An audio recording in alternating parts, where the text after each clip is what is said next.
Hey guys, Tina here, the Critical Virgo. Welcome back to another Fragrance Fridays. It's been a minute. I've been saying that a lot lately.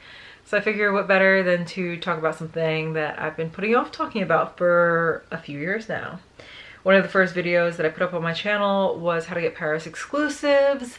And I was really focused on two scents that were coming out from Mancera. You guys know I really like this house. And they weren't set to be launched in the US for quite some time, and I just couldn't wait, so that's what prompted that. And I did do a video already on one of the two fragrances, which is Coco Violet, so that only leaves one other fragrance to talk about. And I've had a few people ask me about it and actually kind of call me out on it, like, I thought you were gonna do a video on this, what's up? So here it is. The bottle looks like this. I have the small 2-ounce bottles. Again, I don't really see these in the US, mainly Paris. So if you go there or if you order them and have them shipped in, then you can get this size.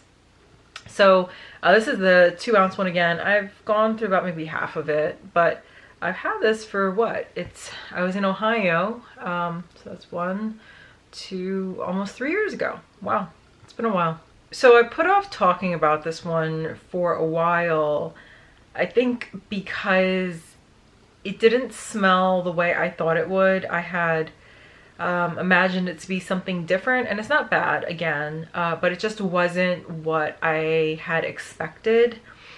So I reached for this maybe about once a month, if even. I see more people going for this in like the warmer months, especially the summertime, because it is kind of like a fun tropical kind of fragrance. I'll put the notes up to the side.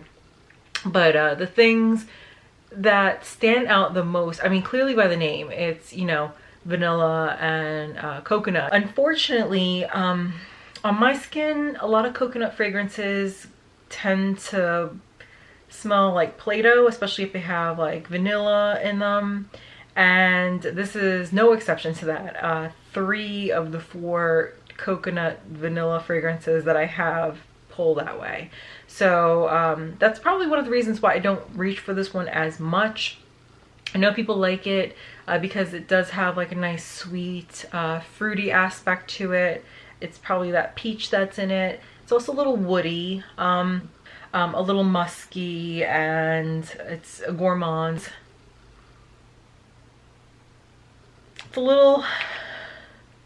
It's got some like a floral aspect to it too. The thing I like about this the most is I always get people asking me what it is, and they're like, Mancera? What's Mancera? Nobody really ever knows. I get a lot of compliments with it. It is unisex on me because of the florals do pull a little bit more. I find it to lean a little bit more on the feminine side. I know a few men have commented on my channel and they love it, so you know, don't be afraid to give it a try if you can get your hands on some. You could probably go to a few stores and try it out, especially if you're like on the other coast, or if you're in a major city and you got like boutiques near you. Probably get your hands on it. It's been around for a few years now, but again, I was just way too impatient like 3 years ago to wait for this. And even though, you know, these fragrances, they are very strong, I find this one to be quite versatile because, again, you guys know me, I spray like crazy, but if I'm conservative about it, like a normal person, like maybe 1 or 2 sprays and I'm out the door, you could totally wear this one to work. I've never received a complaint. I've never had someone say, oh, it's too strong. And the florals in this are not so dominant. Again, like the major thing in this is coconut and vanilla. Not a lot of offensive stuff happening over there.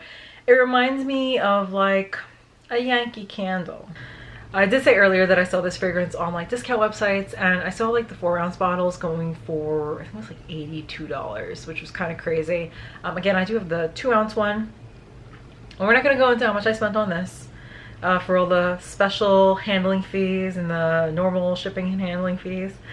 And would I do it again? Probably not, unless it was something that I knew I could not get stateside, like they just weren't selling here, and it had to be something where like there wasn't an ingredient that was banned and like I would never get the fragrance, you know what I mean? Like if I pay all that money, I want it to come into my hands. But do I regret purchasing this? I don't know. Sometimes I say yes and sometimes I say no. I have a really tough time. Would I repurchase this when I run out? I don't think this is going to be one that I'm going to repurchase. Just because I have other coconut vanilla fragrances that wear similarly, and it's not my favorite one. So for that reason, I'm glad I only have the 2-ounce bottle, but I could have probably got 4 ounces for the same price I paid for the 2 ounces, is all I'm gonna say. Okay. I think that's about all the questions that you guys normally ask me about this fragrance and just in general. But if you want anything else, you know where to put them. Hope you guys enjoyed it. Till next Friday, guys. Bye.